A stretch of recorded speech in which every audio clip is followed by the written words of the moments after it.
Le cours d'aujourd'hui portera sur la chirurgie valvulaire et surveillance des porteurs de valves. Au tout début, donc, l'intitulé du cours était la surveillance d'un opéré du cœur. Mais opéré du cœur, c'est un mot très vague et qui comporte plusieurs choses à surveiller. En fait, le patient qui est suivi en cardiologie peut être opéré d'une cardiopathie congénitale et on a deux issues à cette opération. Soit il est guéri, s'il est opéré d'une CIA ou d'une CIV, si elle est fermée, bien, s'il est guéri. Et donc, la surveillance, c'est une surveillance éventuellement échographique de temps en temps. Bon, il est guéri, donc il ne nécessite pas vraiment de surveillance. Ou bien c'est une opération compliquée, donc c'est un geste provisoire en attendant d'un geste et ça ne relève pas de la surveillance ni par un cardiologue ni de médecin généraliste, mais plutôt par une surveillance spécialisée, beaucoup spécialisée par un cardiopédiatre, ce qu'on appelle un cardiopédiatre. Et donc, je ne pense pas que ça fait l'objet de mon cours. Deuxième type d'opération, c'est les patients qui sont porteurs d'un pacemaker. Les patients porteurs d'un pacemaker, certes, ils nécessitent une surveillance peut-être pour voir la plaie, s'il n'y a pas d'infection, s'il n'y a pas d'extériorisation de pace. Mais normalement, les patients qui sont porteurs de pacemaker nécessitent une surveillance beaucoup plus spécialisée par un cardiologue. On a des appareils spéciaux avec lesquels on peut interroger les pacemakers et voir, améliorer les paramètres et augmenter leur durée de vie. Ça, là aussi, bon, par curiosité, vous pouvez voir ça au niveau de consultation, mais ça, à mon avis, ça ne relève pas d'une surveillance par un médecin généraliste. Enfin, c'est les malades coronariens qui ont subi un pontage aortocoronaire. Là aussi, c'est des patients opérés du cœur et leur surveillance fait plutôt appel à la prévention secondaire et donc ça ne nécessite pas une surveillance particulière.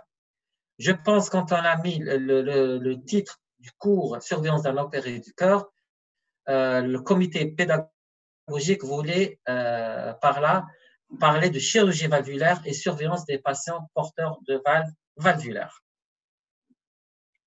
Eh bien, il faut savoir une chose, que actuellement, la chirurgie valvulaire est devenue donc une chirurgie courante. Donc, le remplacement valvulaire, il a été fait donc, dans les années 60.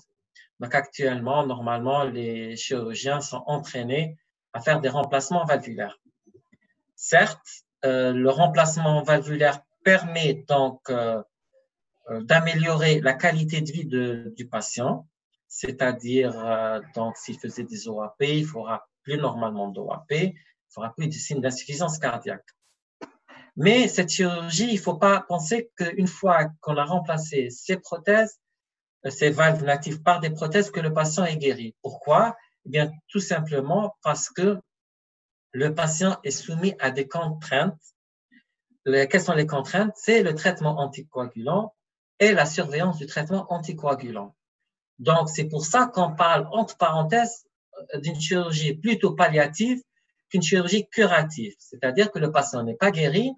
Le patient, certes, il a été opéré. Certes, il a une meilleure qualité de vie, mais il doit malheureusement surveiller son traitement anticoagulant qui est impératif parce que s'il y a faute dans la surveillance de son traitement, là, sa prothèse peut se détériorer et amener à des complications graves qu'on verra par la suite.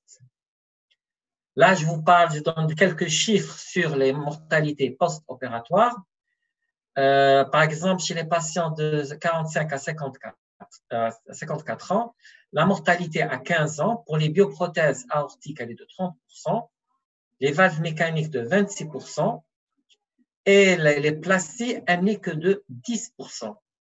Avec donc une meilleure qualité de vie. Pourquoi? Parce que ceux qui ont une chirurgie conservatrice, notamment, je parle pour la plastie, c'est-à-dire la réparation des valves, donc ils n'ont pas la contrainte de traitement anticoagulant, donc c'est des patients, entre parenthèses, guéris. Donc ils ne nécessitent aucune surveillance particulière. Et vous voyez que l'espérance de vie, elle est similaire à celle de la population générale. C'est pour ça que je vous le dis, chaque fois que vous pouvez réparer les valves, il faut faire une chirurgie conservatrice. Donc, si on vous donne un cas clinique où vous avez une valvulopathie et on vous demande quel est le geste que vous préconisez, en premier lieu, c'est toujours une chirurgie réparatrice. Vous demandez, en cas de RM, une plastie mitrale ou là, une insuffisance mitrale. Pour le RM, bien sûr, on demande une dilatation mitrale percutanée en premier lieu. C'est une insuffisance mitrale, une plastie mitrale.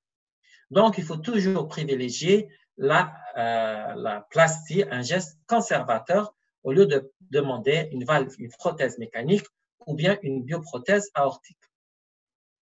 Donc, les porteurs de prothèses valvulaires sont exposés à des complications. Bien sûr, s'ils prennent un traitement anticoagulant, donc la première complication à laquelle on s'attend, ce sont les complications hémorragiques. S'il n'est pas bien anticoagulé, eh bien, ce sont les complications thromboemboliques. Rappelez-vous bien, donc le sang, chaque fois qu'il est en contact avec une surface lisse, il y a activation des mécanismes de la coagulation et formation des thrombis sur la prothèse, parce qu'il faut attendre la prothèse. Vous avez l'anneau, il faut attendre l'endothélisation de l'anneau, mais malheureusement, les valves de cette prothèse qui sont tout le temps en mouvement dynamique, donc ne peuvent pas s'endothélialiser, ils ne peuvent pas se recouvrir d'endothélium, et donc ils vont rester tout le temps nus et exposent le patient aux complications thromboemboliques, d'où la nécessité d'un traitement anticoagulant à vie. Enfin, la troisième complication, c'est l'endocardite infectieuse. Puisque c'est une prothèse, donc elle n'est pas vascularisée, et nos anticorps ne peuvent pas pénétrer à l'intérieur de cette prothèse. Et donc, s'ils ne peuvent pas pénétrer, chaque fois qu'il y a une septicémie ou une bactériémie, ce microbe se loge dans cette prothèse, donc il ne pourra jamais être détruit par notre organisme, par les moyens de défense, par notre immunité. Et donc, il va se proliférer il va former des microthrombis, il va se proliférer, il va faire des végétations, ou là, des abcès, et on aura l'endocardite infectieuse. Donc, vous voyez que le patient qui est porteur de prothèse est soumis à certaines contraintes, notamment l'observance d'un traitement anticoagulant parfaitement équilibré. Je dis parfaitement équilibré parce qu'il y a une fenêtre thérapeutique où l'INR doit être dans cette fenêtre. S'il est mal anticoagulé, il est exposé aux complications thromboemboliques. S'il est trop anticoagulé, eh bien, c'est les complications hémorragiques. Et s'il n'observe pas une prophylaxie de l'endocardite infectieuse, eh bien, c'est la septicémie. Donc, c'est pour ça qu'on considère le patient porteur de prothèse, c'est-à-dire que la prothèse en elle-même est un remplaçant imparfait, est un substitut imparfait des valves natives. C'est pourquoi nous s'orientons de nos jours vers le traitement conservateur, comme je vous l'ai dit, des valvulopathies, surtout la mitrale. Maintenant, actuellement, c'est même l'aortique qu'on peut faire des gestes conservateurs.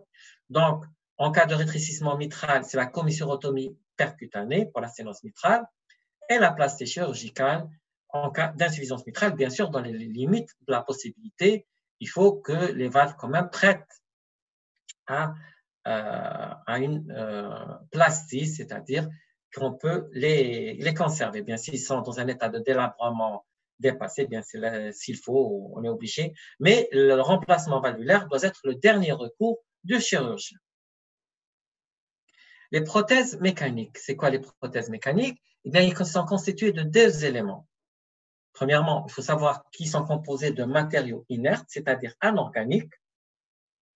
Vous avez obligatoirement un anneau métallique et un élément mobile de constitution variable. Vous allez voir parce qu'il y a les prothèses de première, deuxième et troisième génération. Donc, ces éléments mobiles dans les mouvements vont ouvrir et fermer alternativement les prothèses. Là, vous avez la première prothèse de Starr. Vous voyez 1963, ce sont les anciennes prothèses. C'est la prothèse de Starr-Edouard, la prothèse fameuse Starr, célèbre, rappelez-vous Starr étoile. Donc, vous voyez l'anneau métallique. Cet anneau métallique, il est surmonté d'une cage et d'une bille en silicone. Donc, la bille en silicone, c'est l'élément mobile dont le mouvement entre la cage et l'anneau permettent l'ouverture et la fermeture du prothèse. Vous voyez quand même qu'elle est très encombrante, elle renferme beaucoup d'éléments et en plus cette bille qui, chaque fois qu'elle descend, elle va écraser les globules rouges pour essayer donc de fermer la fermeture. Donc, va être procédé par un écrasement des globules rouges. Et il y a beaucoup d'éléments métalliques. C'est pour ça qu'on exigeait une anticoagulation qui était un peu très élevée, de l'ordre jusqu'à, on pouvait arriver jusqu'à 4, l'INR à 4. Et donc, par conséquent, on exposait plus au risque hémorragique ce patient.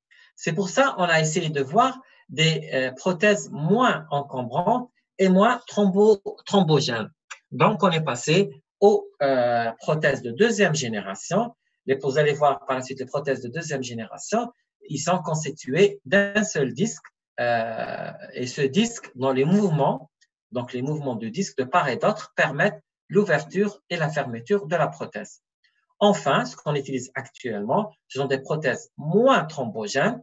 Ce sont des prothèses constituées par deux hémidisques, vous voyez, montés bien sûr toujours sur cet anneau métallique. Donc, on appelle ces deux hémidisques qu'on appelle ailettes, qui sont constitués donc de carbone pyrolytique, donc moins emboligène. Et on a plusieurs types, c'est les prothèses de Saint-Jude, Sorine, Tekena, Medtronic. Là, vous voyez donc la prothèse de deuxième génération. Donc, on a les premières prothèses, Star, deuxième génération, Bjork, et enfin, de troisième génération, Carbomedix, Saint-Jude Médical, Sorine, etc. Quels sont les avantages de ces prothèses mécaniques? Bien sûr, si elles sont mécaniques, donc normalement, ils ont une durabilité et devront en principe durer pendant toute la vie du patient.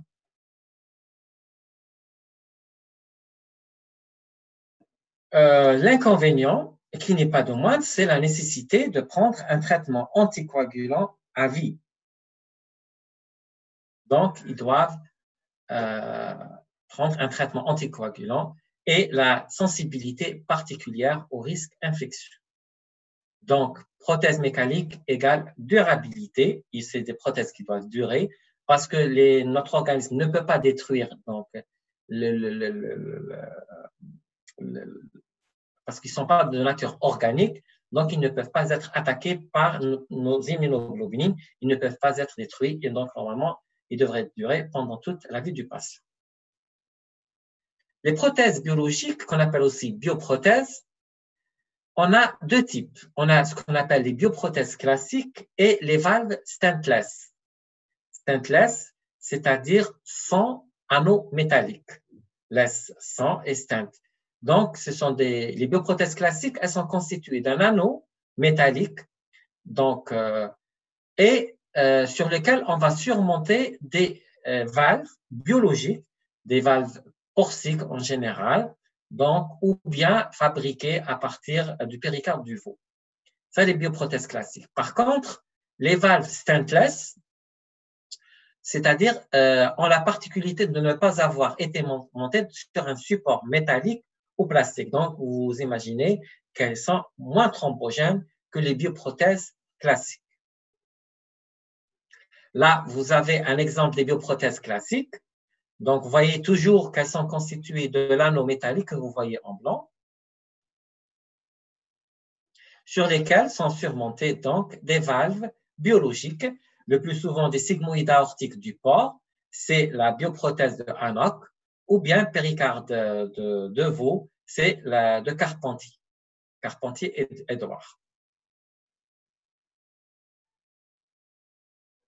Là, vous avez les stentless bioprothétiques valves, donc il n'y a pas d'anneau métallique et vous voyez directement les valves qui sont collées sur soit l'aorte, comme vous voyez ici. Ça, c'est par où naissent les artères coronaires. Hein. Donc, vous avez les Sorines, les Medtronic, les Edouard et les Saint-Jude. Les avantages de ces bioprothèses, c'est que, puisqu'elles ne sont pas de nature mécanique, elles ne pas nécessiter de traitement anticoagulant. Est-ce qu'elles ne nécessitent pas de traitement anticoagulant? Qui peut me répondre?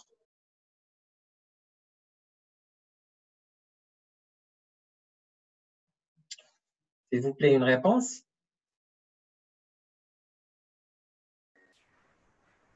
Oui. Les prothèses nécessitent un traitement anticoagulant. Les bioprothèses. Ne nécessitent pas. Même si elle est formée d'un anneau métallique.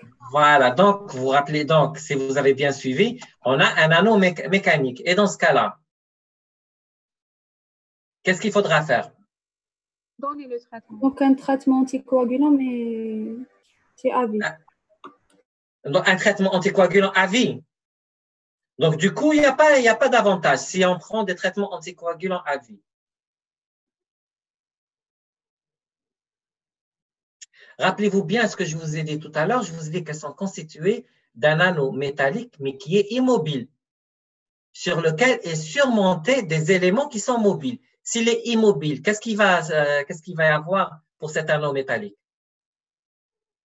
Docteur Jouadi, est-ce que vous pouvez me répondre? Onde d'utilisation. Très bien. Donc, on va avoir une onde d'utilisation de cet anneau métallique. Et donc, le traitement anticoagulé devra être mené jusqu'à quand? La durée d'onde d'utilisation. Très bien. Bon, il me répond aussi, docteur Jouadir, on donne un traitement anticoagulant jusqu'à l'endothélisation, jusqu'à ce qu'il soit caché de la circulation sanguine, bien recouvert, et en général, c'est pendant 3 mois. Donc, ce n'est pas un traitement à vie, c'est un traitement juste de 3 mois. C'est pour ça qu'on dit que ça ne nécessite pas de traitement anticoagulant. Bien sûr, donc il faut savoir ça, mais il faut aussi savoir que les bioprothèses ne nécessitent pas de traitement anticoagulant d'une manière générale. Ça, c'est un petit détail entre parenthèses que je vous le donne. Mais si on vous demande pour les bioprothèses, vous dites qu'ils ne nécessitent pas de traitement anticoagulant à vie. Et par conséquent, donc, s'ils ne nécessitent pas de traitement anticoagulant, donc on n'aura pas de risque hémorragique, donc moins de risque hémorragique, bon, pas de risque hémorragique puisqu'ils ne prennent pas de traitement anticoagulant. Le risque thromboembolique, il est moindre si on prend la précaution de donner le temps de l'endothélisation de cet anneau métallique. L'inconvénient, malheureusement, c'est leur durabilité. Ils ont une durabilité en général qui est en moyenne de 10 ans. Pourquoi? Rappelez-vous bien, parce qu'ils sont constitués de valves biologiques. Et ces valves biologiques, ils vont être attaqués par notre organisme et ils vont subir une détériorisation. Donc, ils vont subir une dégénérescence. Oui.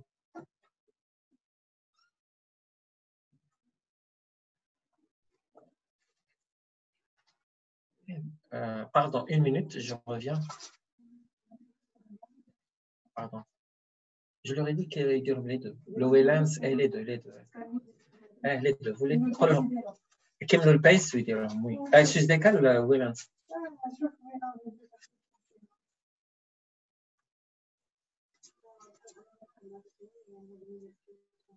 كملوا البيس ديروا deux pays. Les deux pays. Bon, s'il n'y a pas de critère de graphie, c'est pas un sous décalage. Ok. ديروا les deux pays, c'est qui déroule. Très bien, merci. Donc, puisqu'ils sont constitués de tissus, et donc, qu'est-ce qu'il va y avoir? Ils vont être attaqués par notre organisme, ils seront reconnus comme antigènes, attaqués par des anticorps, ils vont être détruits par notre organisme. Eh bien, il y a des facteurs qui favorisent cette dégénérescence des bioprothèses. Donc, les facteurs qui favorisent cette dégénérescence, c'est l'hypercholestérolémie, le tabagisme, l'insuffisance rénale chronique, l'insuffisance rénale, accumulation du calcium, il y aura une calcification de ces bioprothèses. Rappelez-vous surtout de l'insuffisance rénale, le diabète, le sexe féminin, c'est un facteur discuté, donc je ne vous demande pas de bien le retenir, mais j'insiste sur le diabète et l'insuffisance rénale, qui sont des facteurs qui accélèrent la dégénérescence de cette bioprothèse. Je vois là une question. Docteur El-Wijdi, non soit, je n'ai pas compris votre question. Qu'est-ce que vous voulez dire par non soit?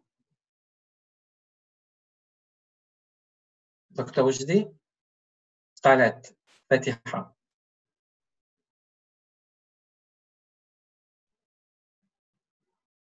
Par rapport aux bioprothèses, oui. Mais je n'ai pas compris, ça veut dire non soit. C'est ce que vous pouvez parler, peut-être vous allez mieux m'expliquer.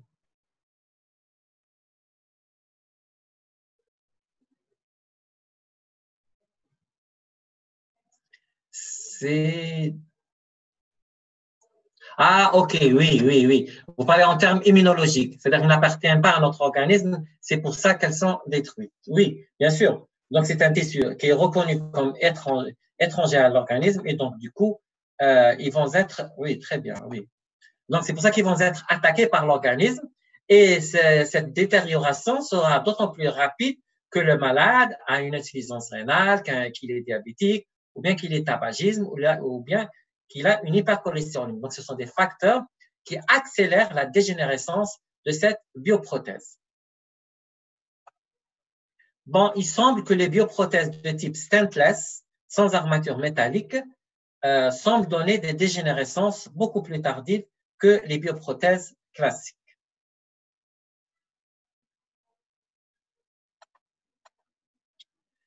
Je vais vous en parler parce que vous allez beaucoup entendre parler du TAVI, ou remplacement valvulaire aortique percutané. Le TAVI, donc, c'est une technique qui est employée dans le cas d'un rétrécissement aortique. Vous voyez dans le schéma, dans la photo à côté, on met un stent sur la prothèse, sur la valve aortique. On va essayer de dilater ce bloc calcaire. Bon, quand il y a un bloc calcaire, malheureusement, le TAVI n'est pas réussi. Donc, chaque fois que vous avez un rétrécissement aortique, donc, ils ont essayé de développer donc, une technique pour mettre une prothèse sans ouvrir, sans passer par la chirurgie. C'est une technique instrumentale, c'est comme les angioplastiques coronaires. Pourquoi? Parce qu'ils ont remarqué chez eux qu'il y a plus de rétrécissement aortique chez les sujets âgés. Ça, vous le savez, si vous avez fait votre cours sur le rétrécissement aortique dégénératif de Van Keebak, vous vous rappelez de bien. Donc, les personnes âgées font beaucoup de rétrécissement aortique. Vous avez la valve Corvalve et Sapien. Pour la Corvalve, c'est une bioprothèse porcine péricardique à 3 feuillets montée sur un ressort. Et la valve Sapien est une bioprothèse bovine péricardique à 3 feuillets montée sur un stent en acier inoxydable, radio-opaque. Donc, pardon, une minute. Hein. Il y a docteur Kheddoussi.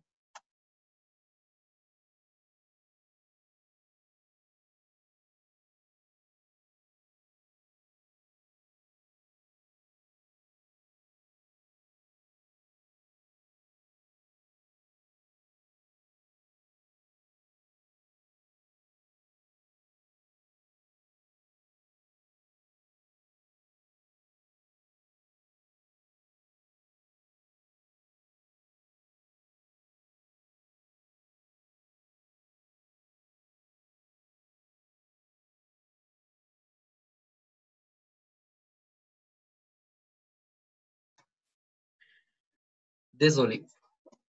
Donc, je ne vous demande pas d'apprendre bien sûr les noms, juste pour savoir c'est quoi le TAVI. Quand vous allez entendre le TAVI, il faut savoir que c'est un remplacement valvulaire aortique percutané. C'est l'équivalent de la dilatation mitrale percutanée, sauf que dans la dilatation mitrale, on ne met pas de prothèse, on ne met pas de stent, et là, on met un stent parce que c'est une valve, donc il faut qu'elle s'ouvre et qu'elle se referme.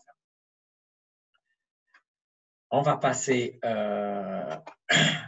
Ah oui, je vais vous en parler rapidement pour la mitraclip. La mitraclip, c'est quoi? C'est des termes dont je ne vous demande pas de retenir, c'est toujours la culture générale. C'est quand on a une insuffisance mitrale secondaire avec une dilatation importante du ventricule gauche, on fait un nœud par voie, on n'ouvre pas le patient, parce qu'en général, tout ça, c'est pour les maladies grabataires pour lesquelles la chirurgie est contre-indiquée. Donc, on met un nœud au milieu de voie lavale pour diminuer le flux d'insuffisance mitrale, donc la départager en 2 flux, et ça donne de bons résultats. C'est des terminologies que vous allez entendre parler en cardiologie, et c'est des termes qui sont appelés à se développer. Donc, un petit rappel, rappelez-vous, pour les prothèses mécaniques, on avait dit qu'il y a les prothèses à billes, type Star, les prothèses à disque basculant, type Bjork-Chili, et les prothèses à double ailette ou 3e génération, type Saint-Jude médical. Pour les bioprothèses, on a les prothèses stentées et les prothèses sans armature ou endoprothèses sans armature, c'est les stentless, ou endoprothèses valvulaires, c'est le TAVI. Je pense que vous avez bien compris. Est-ce que vous avez des questions? Est-ce qu'on peut passer? Là, ce que je vous demande, c'est retenir cette diapo. Des questions? On avance? Oui. Très bien, on avance. J'ai une question, il me semble, je ne sais pas si c'est une question. Je vais voir. Une question de Dr Gassem qui nous dit est-ce que la durabilité des prothèses varie selon la position? Par exemple, est-ce qu'elle dure beaucoup plus longtemps en position aortique ou mitrale? Mitrale, elle se dégénère bien sûr beaucoup plus rapidement que l'aortique. La position, elle joue un rôle dans la durabilité, mais ça, ce n'est pas un problème important à retenir. Oui, la position, je vous réponds que c'est oui, mais ce n'est pas important. Là, on rentre directement dans le chapitre qui nous intéresse. Le chapitre le plus important, c'est la surveillance du patient porteur de prothèse. Donc, la surveillance, bien sûr, elle doit être en premier lieu une surveillance clinique, radiologique, électrocardiographique, mais surtout, une surveillance échocardiographique. Bien sûr, le rôle du médecin généraliste aussi consiste à surveiller le traitement anticoagulant du patient pour voir son INR, est-ce qu'il est dans la cible souhaitée ou non. Donc, le patient doit être vu une fois par mois par son médecin traitant. Pourquoi? Eh bien, c'est pour... J'ai une question. On vous dit, docteur Farnas, vous pose la question. Les bioprothèses sans anneaux métalliques, stentless, qu'on appelle stentless, ou endoprothèses, est-ce qu'elles nécessitent aussi un traitement anticoagulant? Qui peut lui répondre par écrit ou bien il peut parler? Non. Pourquoi? Bon, il ne suffit pas de dire non. Je vous ai dit, les bioprothèses ne nécessitent pas de traitement anticoagulant, sauf pendant les 3 premiers mois. À cause de l'anneau. Bien, s'il n'y a pas d'anneau, donc d'emblée, elles ne nécessitent pas de traitement anticoagulant. OK? Sauf si elles sont alitées, bien sûr, il faut donner des doses prophylactiques par les parents. Bon, le temps d'alitement, puis par la suite, donc, ils peuvent s'en passer du traitement anticoagulant.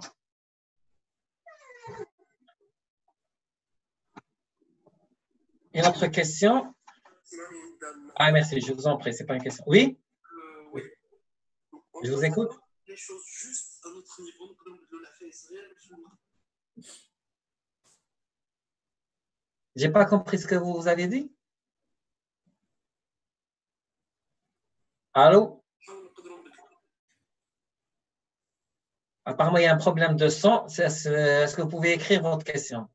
Est-ce qu'on peut échanger? Échanger quoi?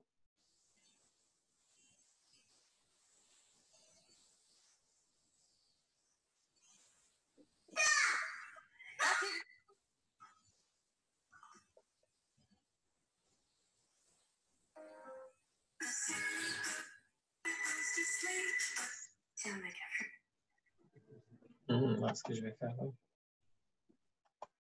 Non, je ne peux pas couper le son parce que ma chienne a le docteur.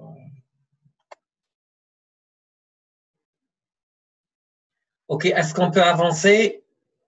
Est-ce que je ne vois pas de questions? Bon, je vous laisse le temps de d'écrire votre question une fois qu'elle sera affichée chez moi. Donc, je vais vous répondre. Mais pour le moment, on va essayer d'avancer. Donc, pourquoi le patient doit être vu au moins une fois par mois par son médecin traitant? Bien, tout simplement pour ajuster son traitement anticoagulant. Parce qu'on dit qu'une fois que le patient a atteint la fourchette souhaitée de son INR, il doit le refaire selon les recommandations de la Société française de cardiologie toutes les 3 semaines, tous les 21 jours.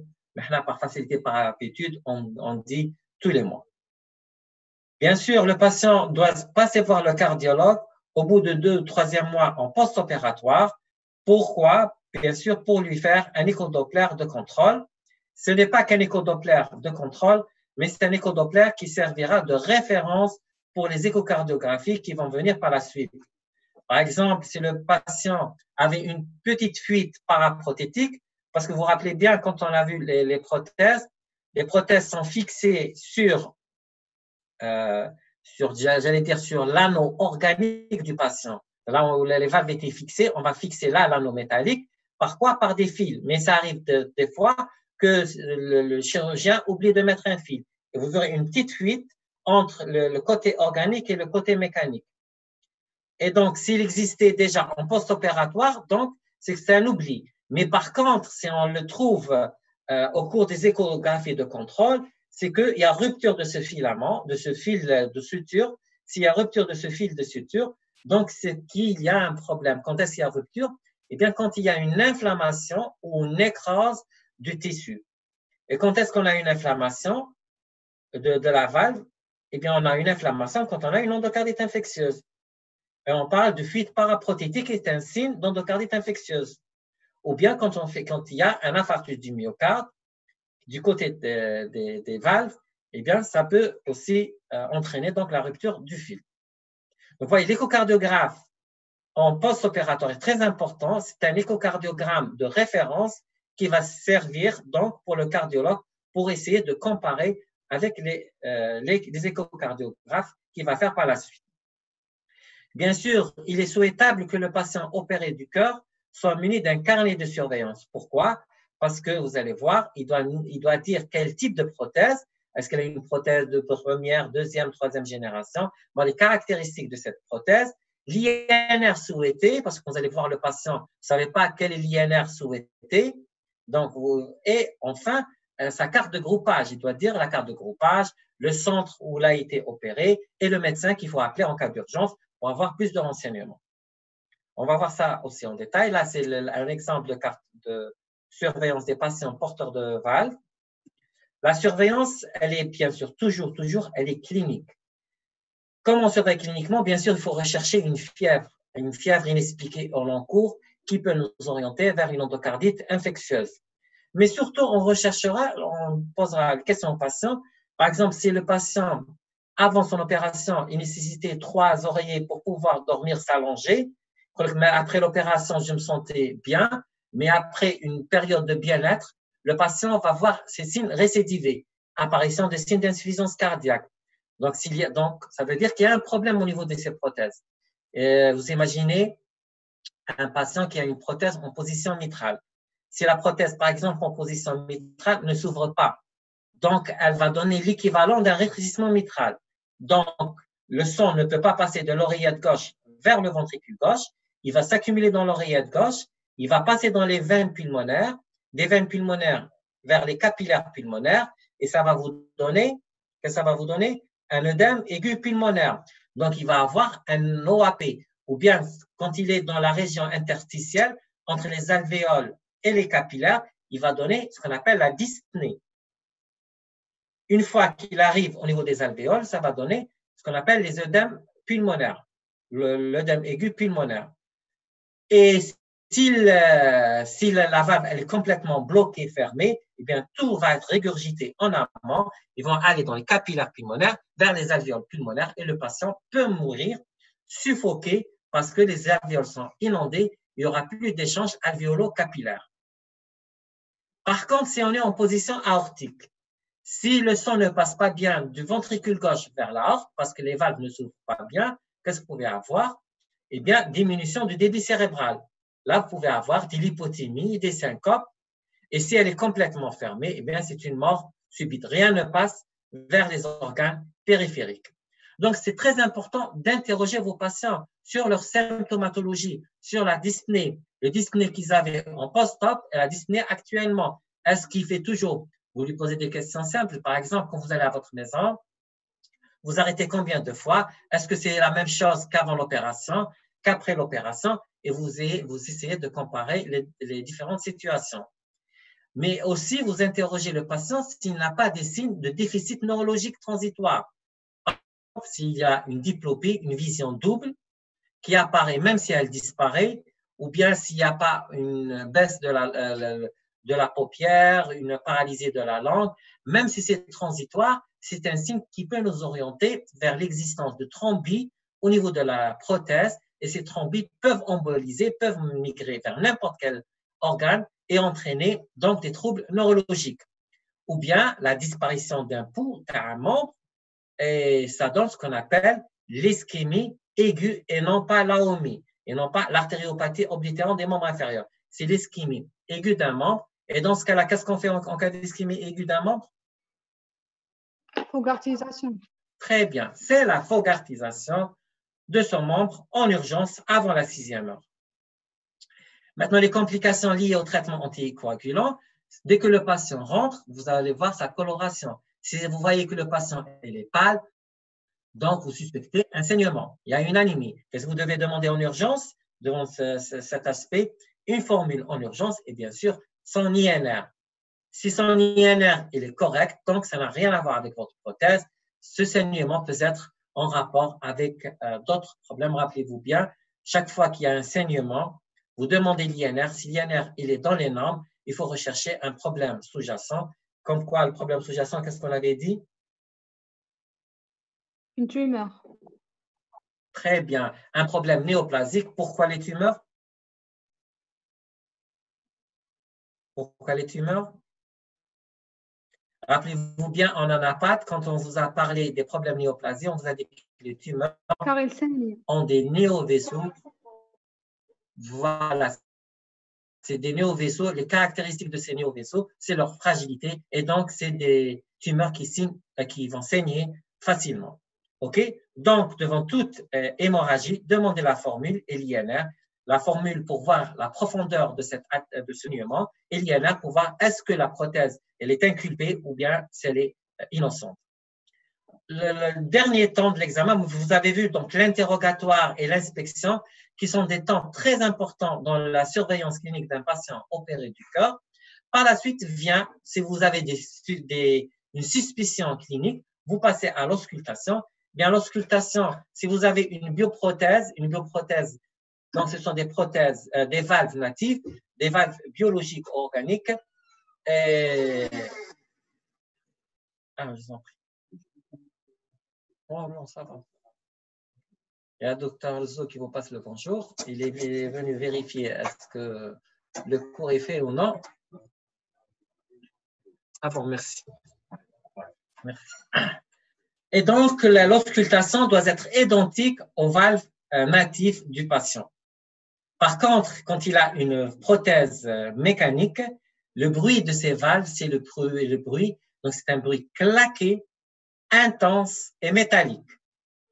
Claqué, intense et métallique.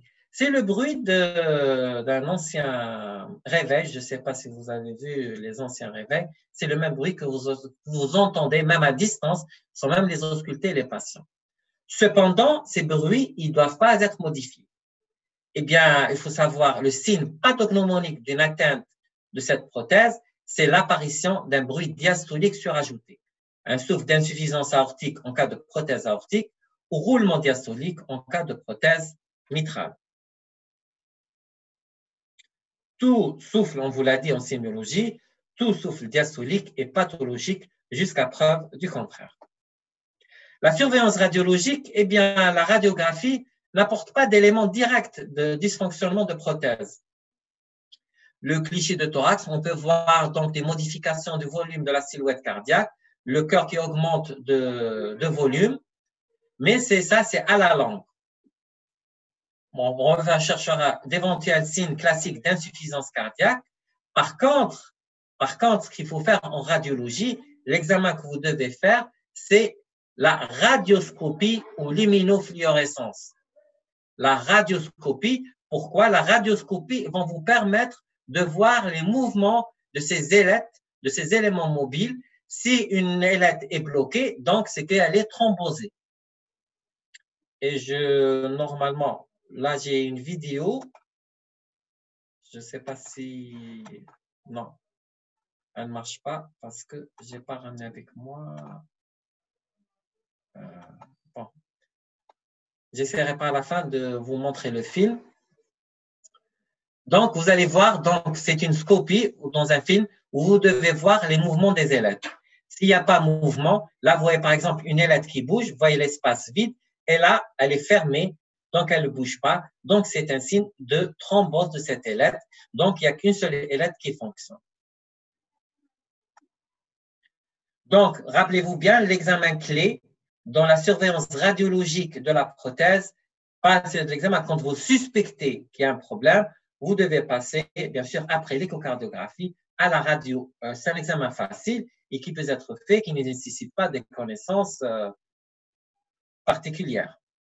Le CG, lui aussi, nous permet d'avoir des signes indirects de dysfonction de prothèse.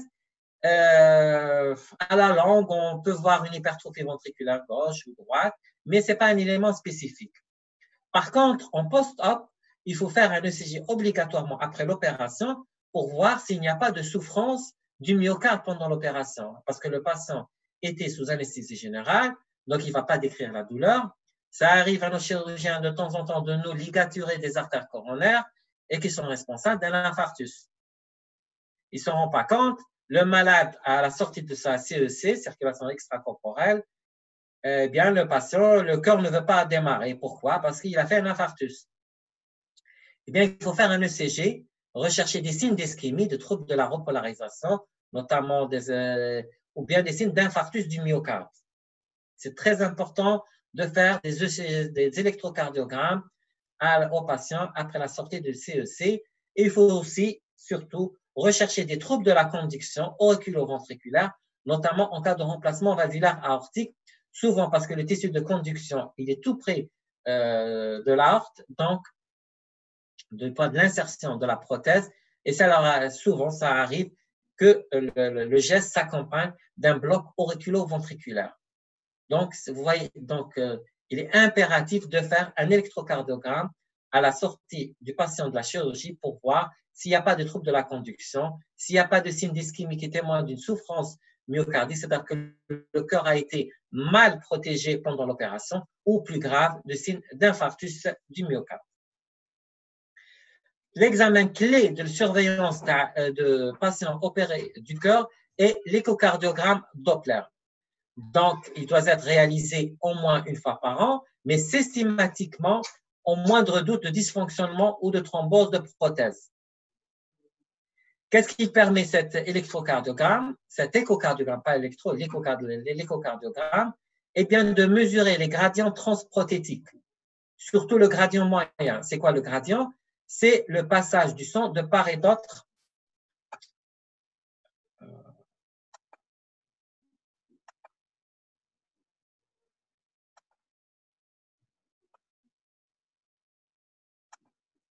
Vous avez donc la prothèse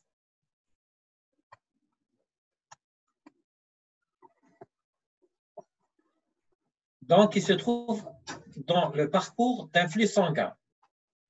Donc, le sang va traverser normalement cette prothèse. Et bien, comme rien ne se perd, rien ne se crée, donc la force d'entrée doit être égale, l'énergie avec laquelle le sang rentre doit être le même à la sortie. Cette énergie, il est proportionnelle à deux facteurs, à la vitesse et au diamètre.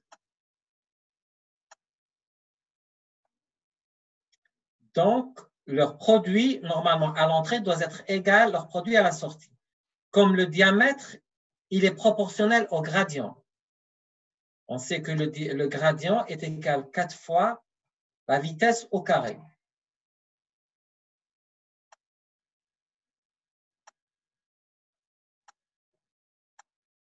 Donc, chaque fois que la vitesse augmente, le gradient augmente. Donc, s'il y a une diminution du diamètre de la prothèse, par exemple, vous avez vu l'ailette bloquée, donc le diamètre va diminuer. Si le diamètre va diminuer, qu'est-ce qu'il va y avoir? Il y aura une accélération du jet. C'est l'exemple, tu as le tuyau d'arrosage. Chaque fois que vous diminuez le diamètre de votre tuyau d'arrosage, le jet va s'accélérer beaucoup plus, sa vitesse va augmenter. Eh bien, il y a augmentation de la vitesse, donc il y aura une augmentation du gradient. C'est pour ça qu'on calcule le gradient. Donc, diminution du diamètre, augmentation de la vitesse, parce que leur produit doit rester stable.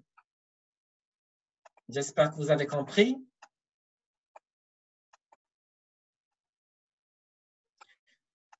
Donc, s'il y a augmentation du gradient, cela veut dire quoi? Cela veut dire qu'il y a augmentation de la vitesse, et s'il y a augmentation de la vitesse, cela veut dire qu'il y a diminution du diamètre. Et donc, s'il y a une diminution du diamètre, cela veut dire que la prothèse, elle est elle ne fonctionne pas bien, elle est fermée, elle ne s'ouvre pas bien. Et donc, il faut faire une échocardiographie. Bon, c'est l'échographie.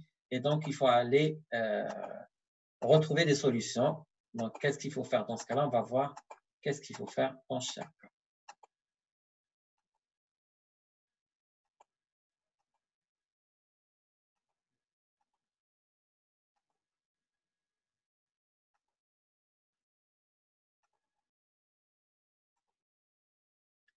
Donc, la mesure des gradients transprothétiques, surtout le gradient moyen, elle est très importante. Pourquoi? Parce qu'il permet de déterminer ce qu'on appelle la surface utile ou la surface fonctionnelle de la prothèse. Parce qu'on ne peut pas la calculer, mais on la calcule d'une manière indirecte et pas d'une manière directe. Il faut aussi, je vous rappelle, quand je vous ai parlé des fuites paraprothétiques autour de la prothèse, quand il y a une fuite paraprothétique, je vous ai dit qu'il faut rechercher une rupture de fil de suture.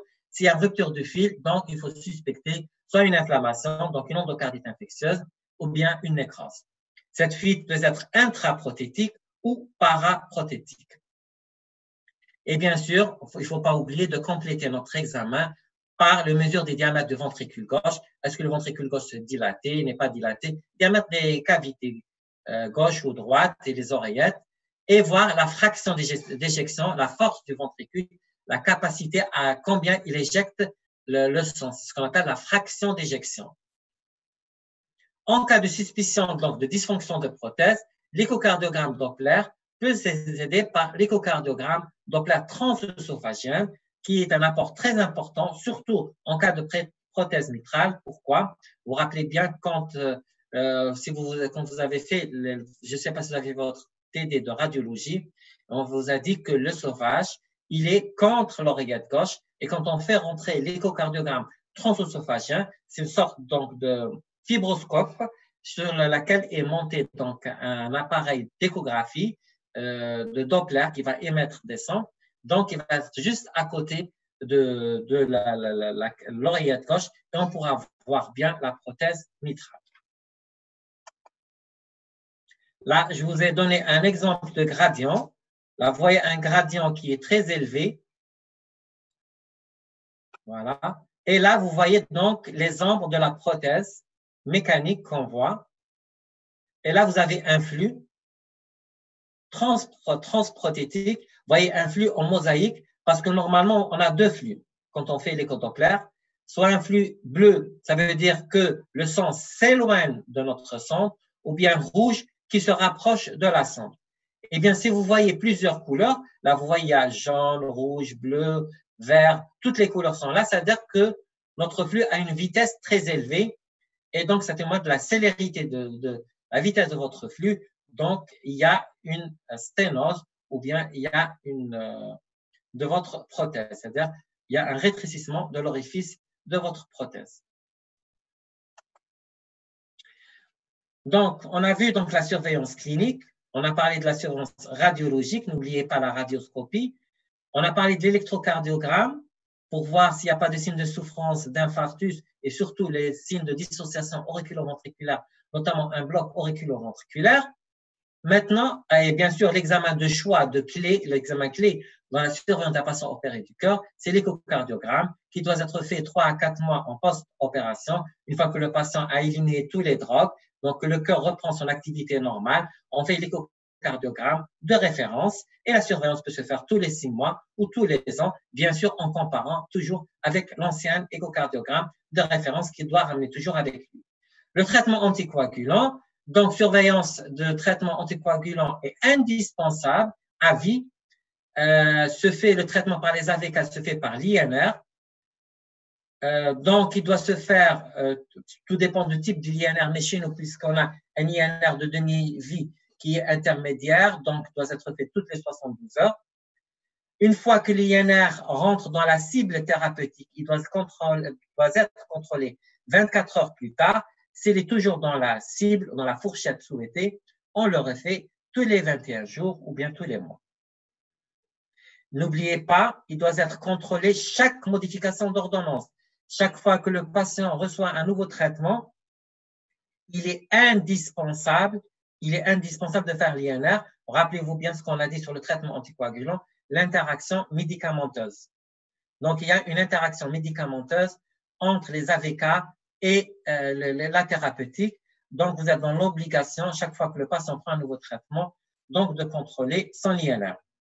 Bien sûr, il faut expliquer au patient, vous rappelez ce qu'on avait dit sur le traitement anticoagulant, vous lui expliquez comment il doit connaître l'INR cible et le risque, s'il est au-dessus, le risque thromboembolique, s'il dépasse la valeur souhaitée, donc il est exposé au risque hémorragique et bien sûr le risque d'interaction médicamenteuse et il doit obligatoirement porter carte de groupage. En Europe, vous voyez des macarons, les patients sur leur voiture, ils ont un macaron sur lequel il est écrit patient porteur de prothèse et même la carte de un groupage qui est affiché dans sa voiture. Vous voyez d'où pour hâter la transfusion sanguine en cas de nécessité. On avait dit pour les porteurs de bioprothèses ne nécessitent pas de traitement anticoagulant, sauf durant les 3 premiers mois post-opératoire, bien sûr pour les valves biologiques classiques, pour les stentless, ça ne nécessite pas de traitement anticoagulant, bien sûr, sauf s'il y a une autre raison pour laquelle le traitement anticoagulant est nécessaire, telle que la fibrillation atriale. Donc, tous les porteurs de prothèses mécaniques doivent recevoir à vie un traitement anticoagulant par les AVK parfaitement équilibrés. L'objectif n'est pas le même pour l'aortique que pour la mitrale. Pourquoi? J'attends vos réponses. Vous voyez que la prothèse… Oui, oui, je vous écoute. Traitement anticoagulant. Oui, oui. N'est pas le même pour la prothèse aortique ou mitrale. Vous voyez que l'INR pour la mitrale, il est entre 3 à 3,5. Actuellement, il est moindre. On peut aller jusqu'à 2,5 à 3. La prothèse aortique, on vous dit 2,5 à 3, mais on peut aller de 2 à 2,5 pour les prothèses de dernière génération. Vous voyez que l'anticoagulation doit être beaucoup plus importante pour la prothèse mitrale que pour la prothèse aortique. Pourquoi? J'ai là, j'espère, une réponse. Dr Chemlel toujours, qui participe, et je l'encourage à participer, je la remercie aussi. Elle nous dit le risque thromboembolique n'est pas le même. Heureusement, oui, c'est sûr parce que le risque thromboembolique n'est pas le même. Mais pourquoi le risque thromboembolique n'est pas le même? L'oreillette gauche. Qu'est-ce qu'elle a l'oreille? C'est qui me parle, s'il vous plaît? Donnez-moi votre nom. L'auricule gauche. Qu'est-ce qu'il a l'auricule? Le siège de thrombus. C'est-à-dire, vous pensez parce qu'il y a une oreillette gauche et le risque est beaucoup plus important à cause de l'oreillette gauche, non? Le ventricule gauche, je vous rappelle, il est plus grand que l'oreillette. Oui. Et donc, oui, la prothèse aortique, elle est sur le trajet entre le ventricule et l'aorte. Non, ce n'est pas à cause de l'auricule. C'est un milieu à basse pression. Très bien, oui. Continuez votre réponse. Donc, le sang ne stagne plus aux positions mitrales. C'est-à-dire?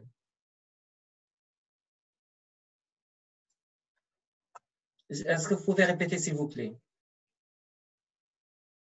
La position mitrale est plus thrombogène parce que c'est un milieu à basse pression par rapport à la position aortique. Pourquoi il est moins thrombogène? Et plus thrombogène. Pourquoi?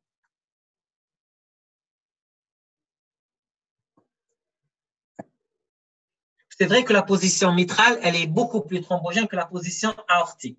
C'est vrai que la structure n'est pas la même des deux valves. Non, c'est un système. Non, c'est pas un problème de structure, c'est la même structure des prothèses. Non, c'est question de pression, certes, mais est-ce que vous pouvez m'expliquer? Non, docteur Louijdi, Talet, c'est structure, elle est la même. La pression, elle est basse, oui. Mais expliquez pourquoi. Docteur Yimlem, est-ce qu'il peut nous donner une explication? Oui? C'est-à-dire, moi, c'est un problème de pression. La force de chasse. Très bien. La force? De chasse, de sang. Oui. Oui, c'est ça, c'est ça. Oui, très bien. Parce que le passage du sang entre l'oreillette et docteur Darès, ce n'est pas l'auricule gauche.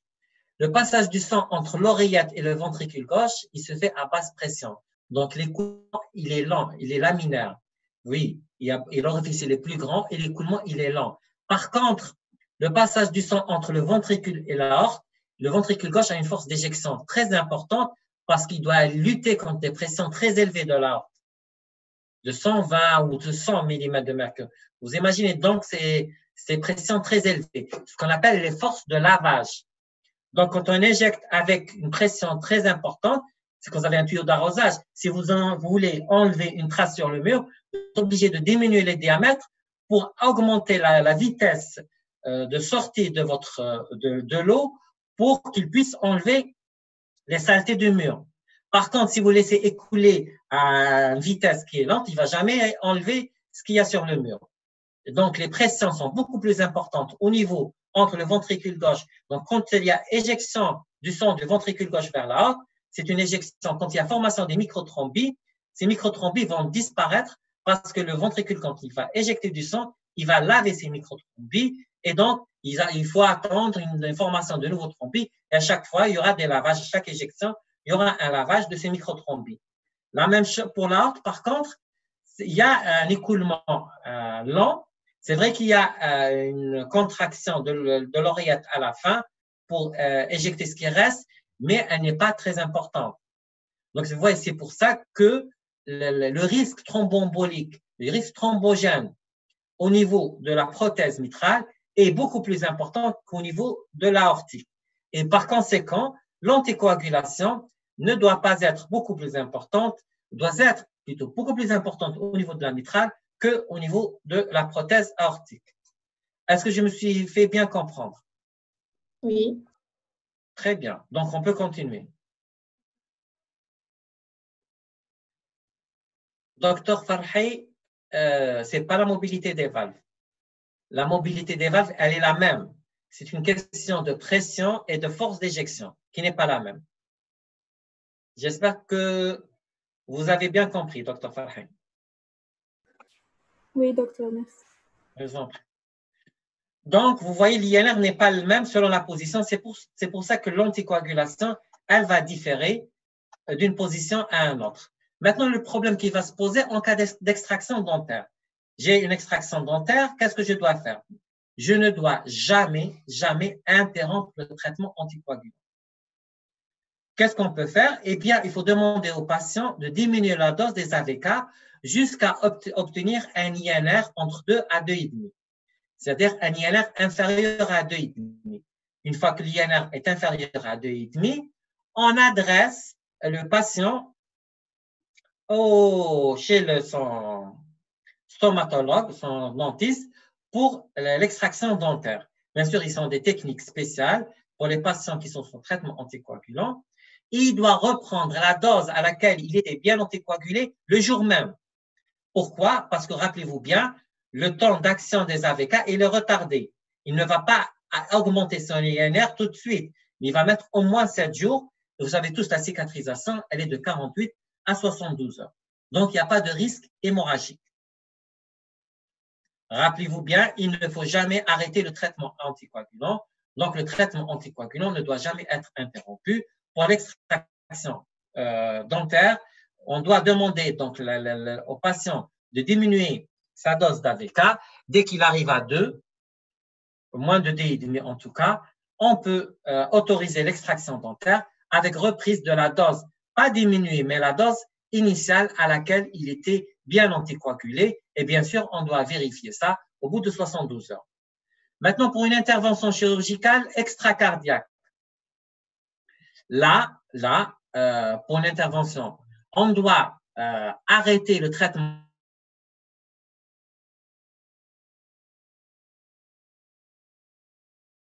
un INR qui était le traitement anticoagulant. Une fois que l'INR est l'état 2, on le met sous héparine en attendant l'intervention chirurgicale et qu'on doit arrêter, tout dépend, on a la calciparine ou l'héparine sodique.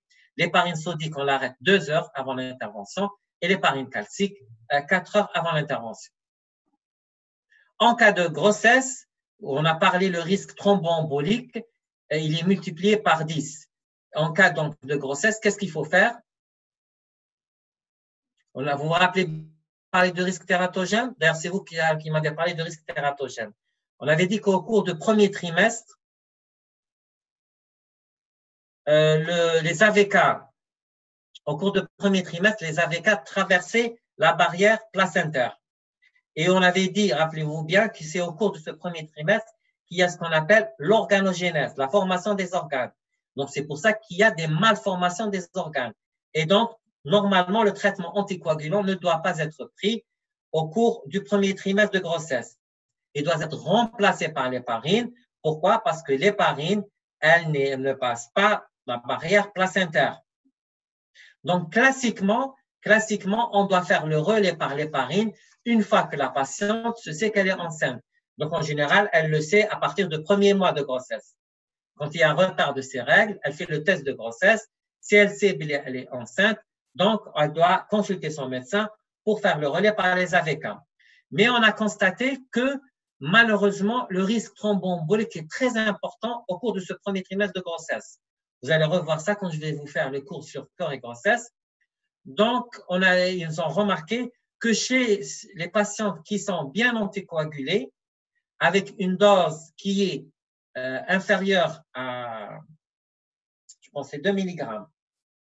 2 mg d'AVK, qui sont bien anticoagulés, on est en droit de maintenir les AVK pendant le premier trimestre de la grossesse. Par contre, ça pour le Centran, pour l'acénocomarol, tout dépend du type d'anticoagulant. Par contre, s'il nécessite des doses beaucoup plus élevées, on est obligé de faire le relais par l'héparine.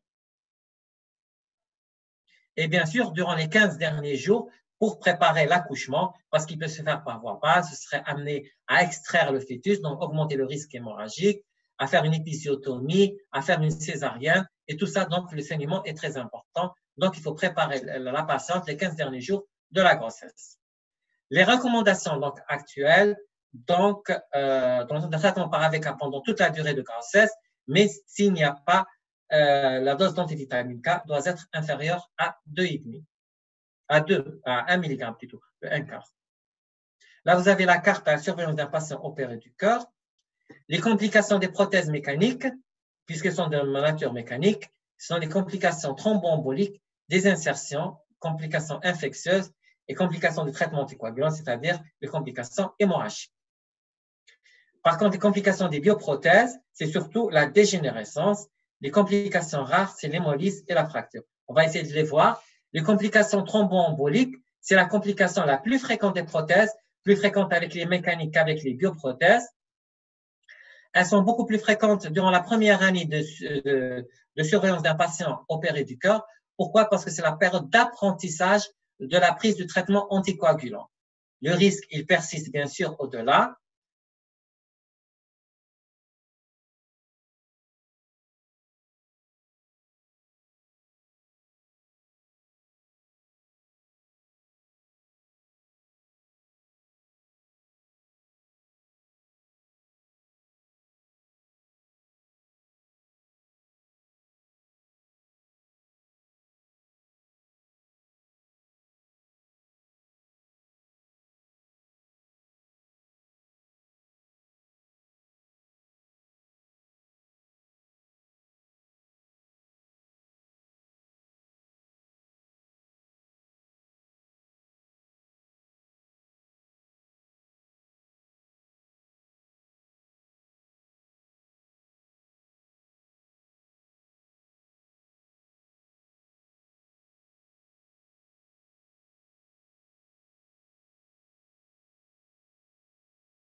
Donc, la constitution, le lit de cette thrombose, c'est la prothèse. Et de ce lit, il va y avoir des accidents emboliques qui peuvent se faire dans n'importe quel organe. Donc, le patient doit être hospitalisé le plus souvent pour réintervention, plus rarement en général, quand il y a une thrombose aiguë, il faut opérer en urgence le patient pour faire une thrombectomie ou carrément un lavage de la prothèse ou bien par une thrombolyse si on ne peut pas faire une chirurgie en urgence. Les dysfonctions de la prothèse, c'est un thrombus qui va gêner l'ouverture ou la fermeture de cette thrombus. Donc, on aura un responsable d'accident embolique, d'une sténose ou d'une insuffisance prothétique avec une insuffisance cardiaque. Toujours un exemple de thrombose de prothèse. Donc, cette thrombose peut être non obstructive et donc elle peut être révélée par les accidents thromboemboliques. Ou bien, on peut avoir une désinsertion de prothèse en rapport avec une inflammation du tissu. Donc, cette infection peut être aiguë donc dans les 6 mois en post-opératoire et c'est l'agent pathogène, c'est surtout le staphylocoque.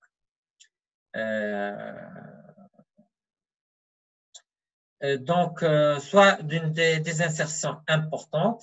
Et donc, quand il y a une désinsertion, donc il y aura un espace où il y aura un écoulement du sang et donc il y aura une lyse des globules rouges et vous allez avoir une anémie et qui va se traduire par les signes d'anémie donc par hémolytique en rapport avec une prothèse hémolysante. Vous allez avoir donc une anémie en premier lieu, une augmentation de lactodéshydrogénase, de la LDH, et augmentation des aptoglobines. Donc, ce sont les signes d'hémolyse d'une prothèse hémolysante. Et bien sûr, quand vous allez faire une frottis, vous allez voir ce qu'on appelle les schizocytes. Schizo, c'est-à-dire coupure, et cytes, cellules. Vous allez voir des globules rouges qui sont déchiquetés et qui signent le caractère mécanique de l'hémolyse. Là, vous voyez des globules rouges qui sont donc déchiquetés, déchirés, et donc ça signe le caractère hémolytique de cette anémie. Les complications infectieuses, je vous dis, c'est l'endocardite infectieuse. Je vous laisse, donc, je ne sais pas si vous avez fait le cours avec le professeur Migouche sur l'endocardite infectieuse. Il va vous en parler en long et en large sur les complications de l'endocardite infectieuse. Mais ce que vous devez savoir, devant toute fièvre inexpliquée chez un patient porteur de prothèse, toute fièvre inexpliquée, le premier diagnostic, c'est l'endocardite infectieuse. Et vous n'avez pas le droit de donner un antibiotique. Vous pouvez donner un antalgique, vous pouvez donner un antipyrétique, mais jamais, jamais d'antibiotique avant d'avoir réalisé les hémocultures. Donc, hémoculture systématique devant toute fièvre inexpliquée chez un patient porteur de prothèse. Patient porteur de prothèse plus fièvre égale hémoculture. Avant toute antibiotique, bien sûr, complété par un échocardiogramme. Je vois là une intervention d'un collègue, docteur Frarma, toujours qui participe. L'hémolyse en post-opératoire, elle est physiologique ou pathologique. L'hémolyse, chez les patients qui sont porteurs de prothèses, il y a toujours, obligatoirement, il y a une hémolyse. Mais cette hémolyse, elle est infraclinique. Elle ne se traduit pas par une anémie. Dès qu'elle devient cliniquement significative, c'est-à-dire elle a une anémie avec une hémoglobine qui descend à 9 ou des fois jusqu'à 7, là, elle nécessite des transfusions. Là, vous devez remplacer votre prothèse. Vous avez une prothèse hémolysante. J'espère que je vous ai répondu, docteur Franois. Vous avez compris? Donc, l'hémolyse, quand elle est infraclinique, elle est physiologique. Quand elle devient cliniquement significative, c'est-à-dire une anémie, une hémoglobine basse, là, elle devient pathologique. Donc, rappelez-vous bien, chez un patient qui a une prothèse qui fait de la fièvre, il faut faire des hémocultures ou l'envoyer directement dans un service de cardiologie. Mais s'il vous plaît, ne lui prescrivez pas d'antibiotiques.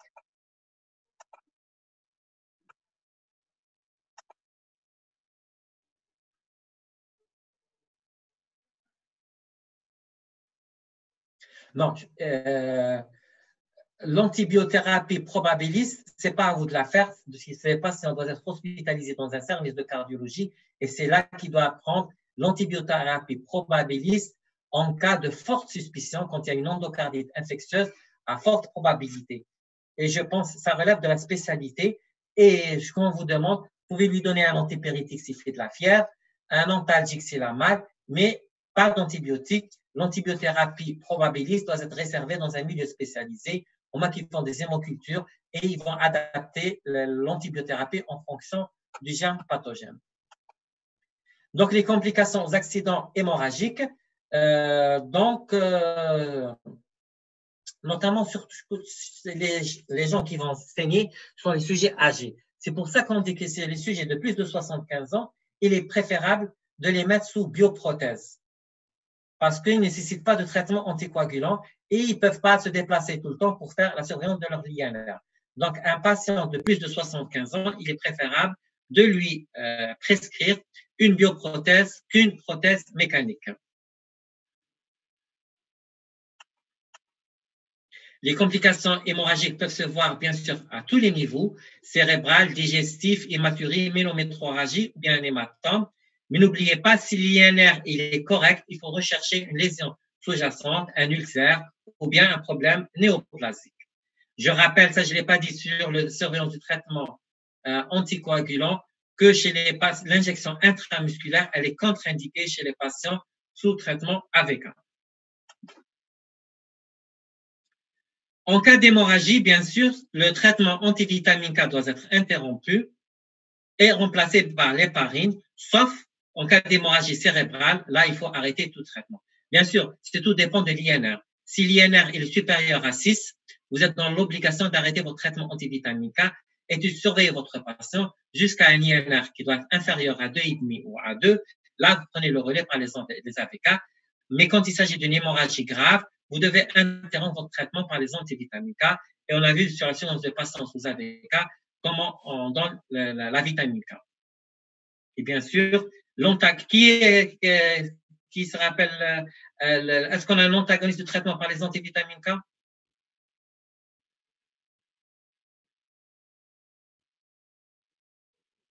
Est-ce qu'on a une drogue pour neutraliser le traitement par les antivitamines K? Une réponse?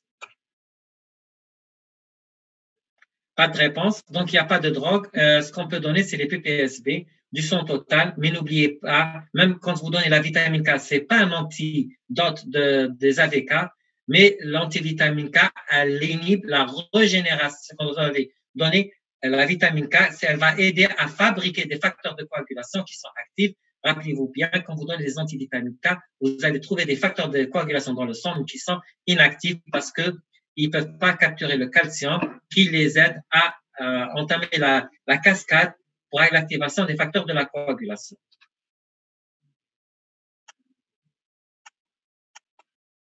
La bioprothèse, bien la complication avec les bioprothèses, c'est la dégénérescence, c'est pour ça qu'elle est réservée chez des patients particuliers, en général chez les patients plus de 75 ans, qui est responsable donc de sténose ou de fuite, imposant une deuxième réintervention.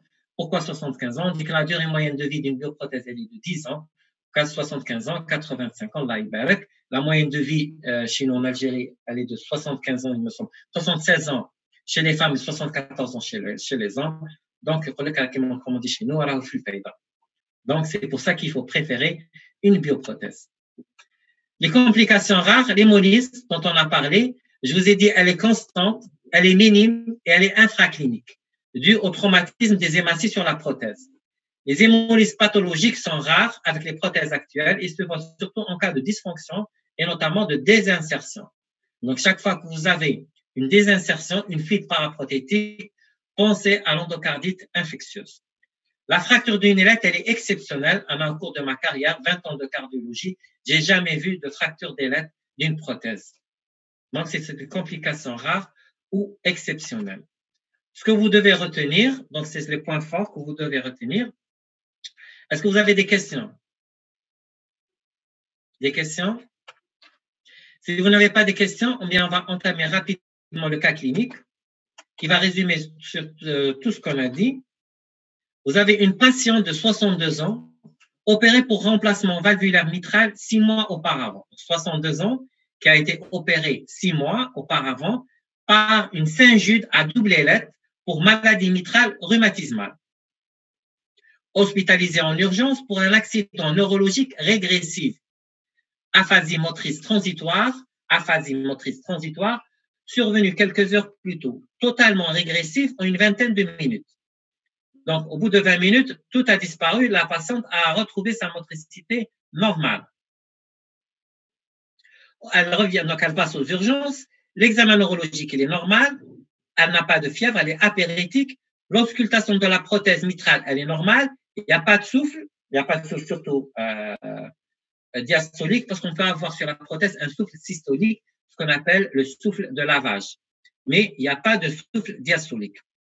Pas de signe d'insuffisance cardiaque, bien qu'on ait la notion d'une dysfonction ventriculaire gauche avant l'intervention. Avant l'intervention, elle avait une fraction d'éjection abaissée à 40%. Le CG, il s'inscrit en fibrillation auriculaire avec un rythme ventriculaire à 70 battements par minute, une hypertrophie ventriculaire gauche, c'est-à-dire le VG est dilaté.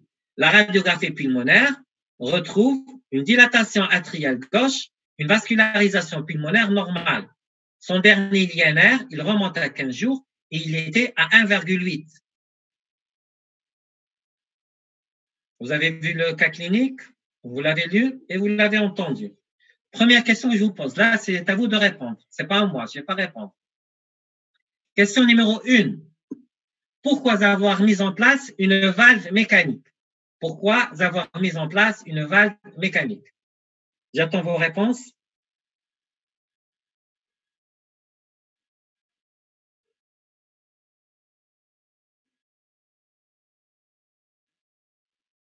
L'âge.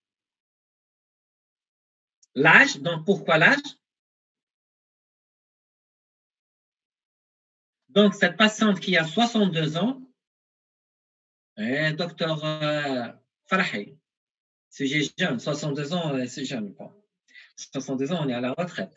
Mais oui, c'est un sujet relativement jeune, donc c'est un sujet qui a moins de 75 ans. Rappelez-vous bien, on avait dit que c'est des sujets. Oui, ça lui fait rire.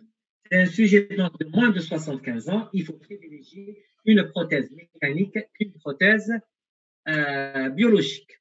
Mais il n'y a pas que ça. Il y a une deuxième raison.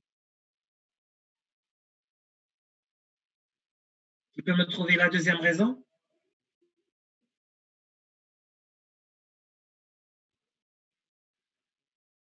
Docteur Yemnaïm? La fibrillation. Très bien. C'est qui votre nom, s'il vous plaît?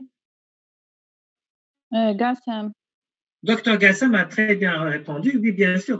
Vous vous rappelez l'énoncé quand on a dit cette patiente qui est en FA. Donc, c'est une patiente qui doit être anticoagulée puisqu'elle est en FA. Donc, puisqu'elle doit être anticoagulée. Donc, il faut mieux lui faire privilégier d'une prothèse mécanique. Donc, il y a deux raisons pour lesquelles cette patiente a bénéficié d'une prothèse mécanique. La première raison, c'est l'âge. C'est une patiente qui a moins de 75 ans.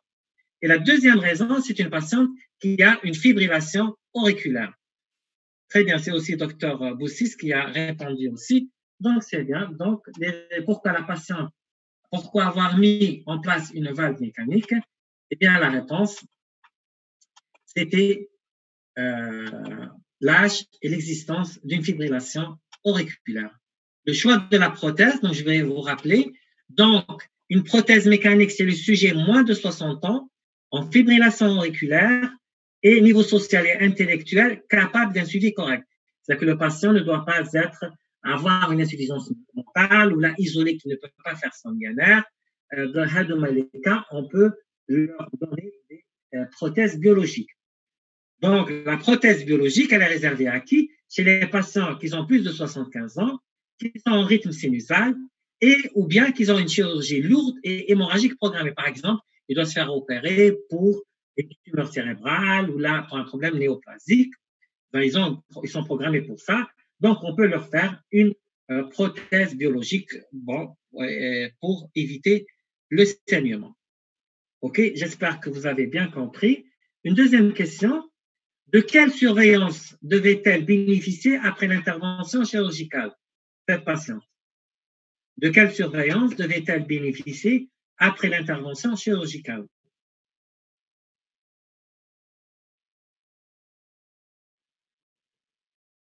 Des réponses?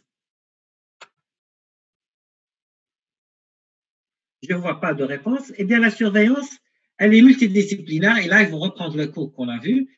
Donc, prévention de l'endocardite infectieuse et les accidents thromboemboliques, l'éducation du patient pour son traitement anticoagulant, l'examen clinique complet tous les 3 à 6 mois, la recherche d'un foyer infectieux, l'examen stomatologique, l'auscultation que doit rechercher les signes d'insuffisance cardiaque ou bien une modification des bruits de valve, un souffle de régurgitation est toujours pathologique, les examens paracliniques, l'échocardiographie cardiaque au moins une fois par an, le bilan stomatologique une fois par an ou bien tous les 6 mois, un carnet de suivi par les AVK et carte de porteur de valve avec recommandations pour les préventions de l'endocardite infectieuse.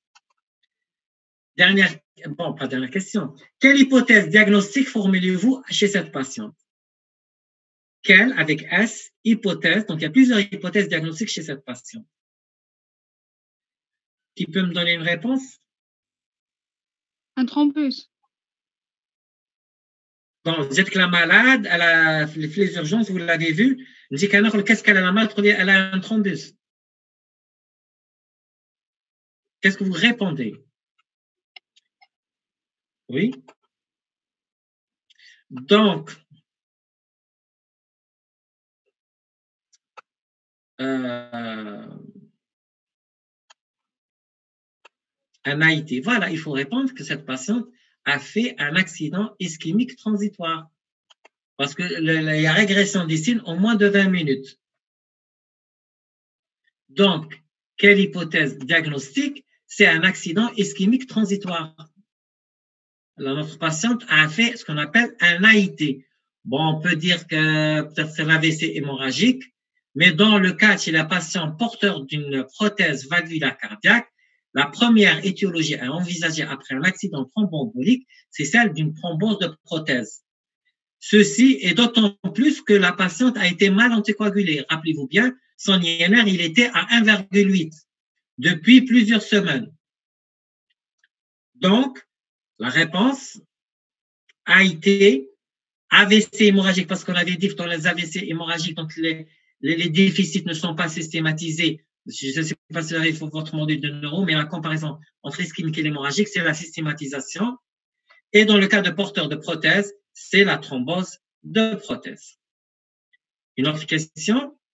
Bon, un petit rappel. La thrombose valvulaire, elle est 0,2% année patient en position aortique et le double en position mitrale. Vous savez pourquoi? Surtout ce avec les prothèses mécaniques. Il y a en plus des facteurs qui favorisent ces accidents thromboemboliques ou bien des thromboses valvulaires. C'est l'arythmie, l'existence d'une arythmie sous-jacente, l'âge, la fraction d'éjection ABC, moins de 40%, la dilatation de l'OG et les antécédents de thrombose. Notre patiente, elle est en FA. L'âge, elle n'est pas vraiment âgée, mais la fraction d'éjection, on a dit qu'elle était de 40% avant l'intervention. Rappelez-vous, sur la radiographie pulmonaire, elle avait une dilatation de l'oreillette gauche. Donc, elle a au moins 3 facteurs. L'AFA, l'altération de la fonction VG et la dilatation de l'oreillette gauche. Donc, la thrombose peut être aiguë, occlusive, c'est-à-dire la prothèse, elle est fermée, rien ne passe. Et dans ce cas-là, vous avez le choc cardiogénique majeur et brutal. La thrombose peut être partielle, insidieuse, et dans ce cas-là, il y a un passage du sang et elle ne pourra être révélée que par les accidents emboliques périphériques. C'est pour ça que je vous ai dit, devant tout déficit neurologique, chez un patient porteur de prothèse, premier diagnostic à évoquer, c'est une thrombose de prothèse. Quel examen complémentaire allez-vous demander en urgence? Qui peut me répondre? Un échocardiogramme. Bien sûr, on avait dit que l'échocardiogramme était l'examen de référence par excellence. Quel échocardiogramme?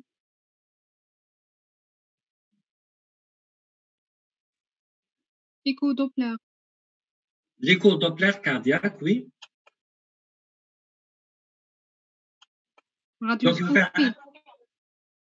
Très bien, ça c'est très bien. La radioscopie, il ne faut pas l'oublier, c'est un examen simple, facilement réalisable. Vous trouvez la radioscopie dans les services d'orthopédie, ou si vous avez un service de radiologie, de radiologie aussi. Et enfin, le service de cardiologie, où on a des salles de cathétérisation cardiaque, où on peut faire un ampli de brillance, on peut voir les mouvements de la prothèse. Donc, l'échocardiographie, la radioscopie, très bien. C'est qui a répondu?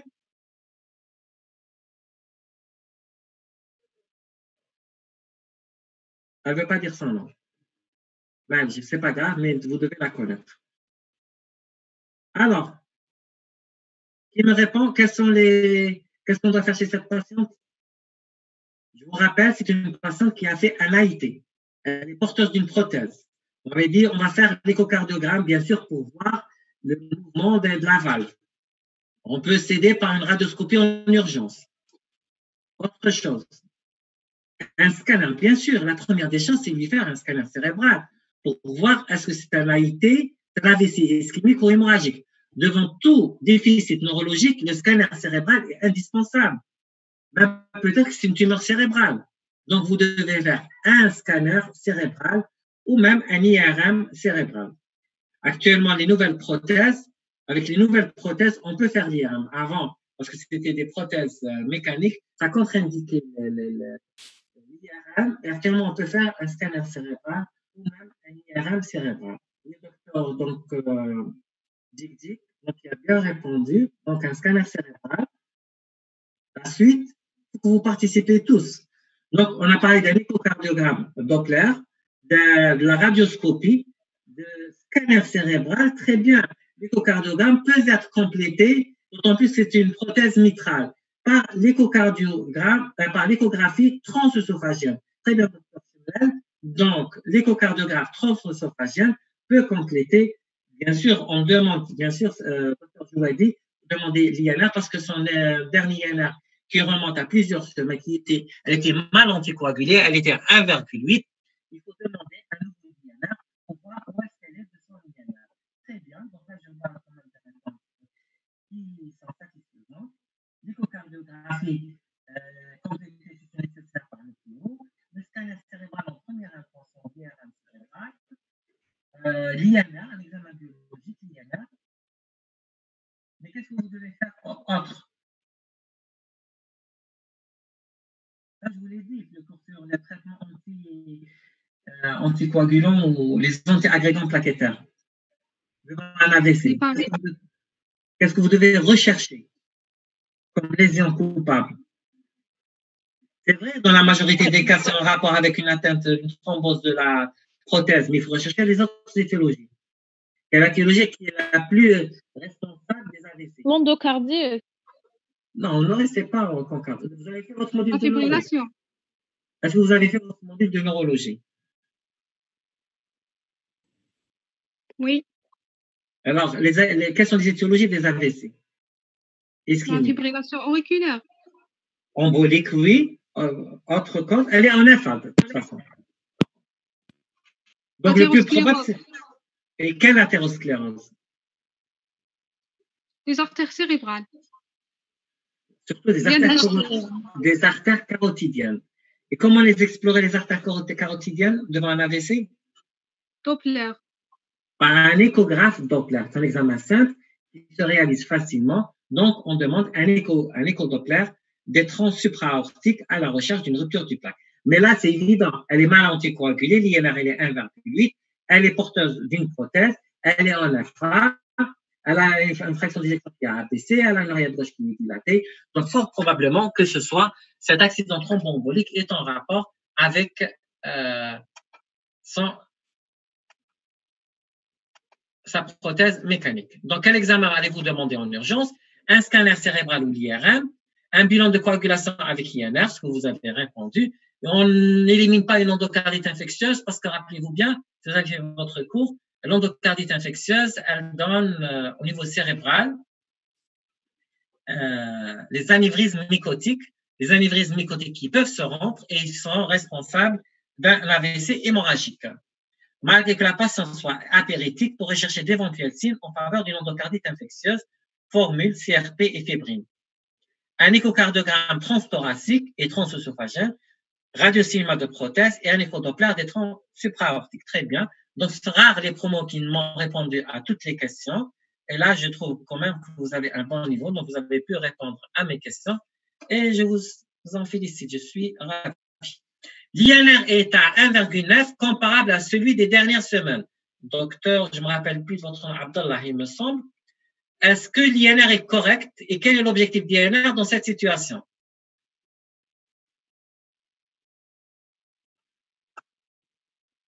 Il est non correct. L'INR cible, c'est 3, 3,5. Bon, 3, oui, mais pour les anciennes prothèses. Actuellement, on demande l'INR moins que ça. Oui, donc, docteur Jouedi.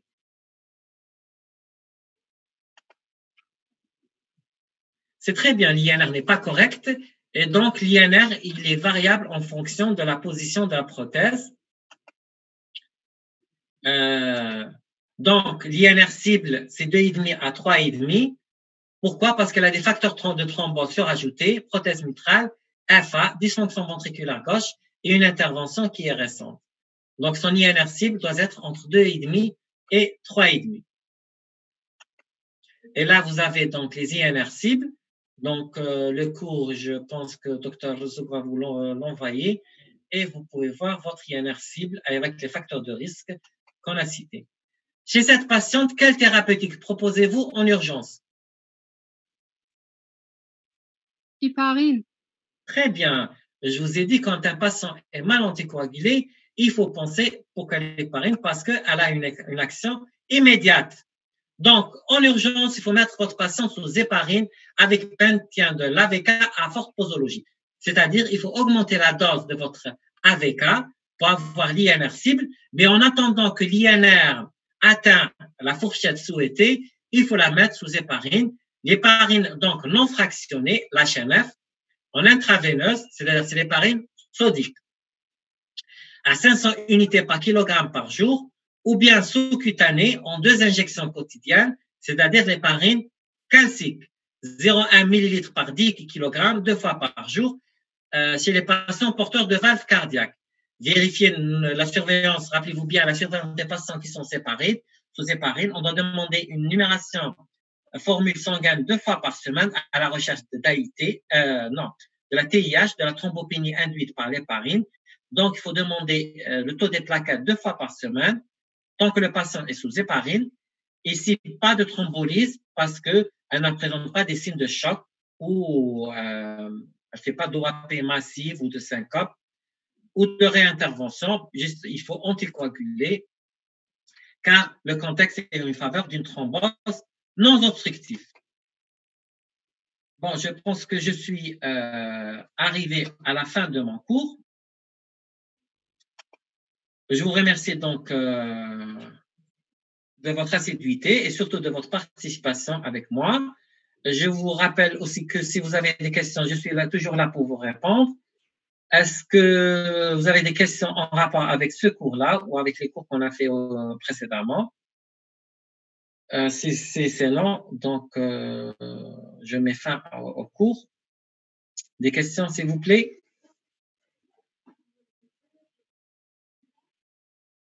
Je vois là qu'il n'y a pas de questions, donc tant mieux. S'il y a une question. Ah, merci, je vous remercie.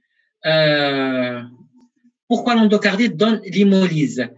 Je vous ai dit que l'endocardite, elle va fragiliser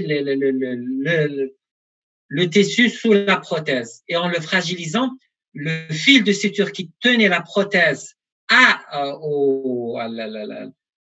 son lieu d'insertion sur la valve organique, donc il va lâcher. Quand il va lâcher, donc la prothèse va se déplacer de sa position et le sang va sortir entre la prothèse et l'anneau organique. Et son passage, au cours de son passage, donc, les globules rouges vont être écrasés et vous allez avoir de l'hémolyse.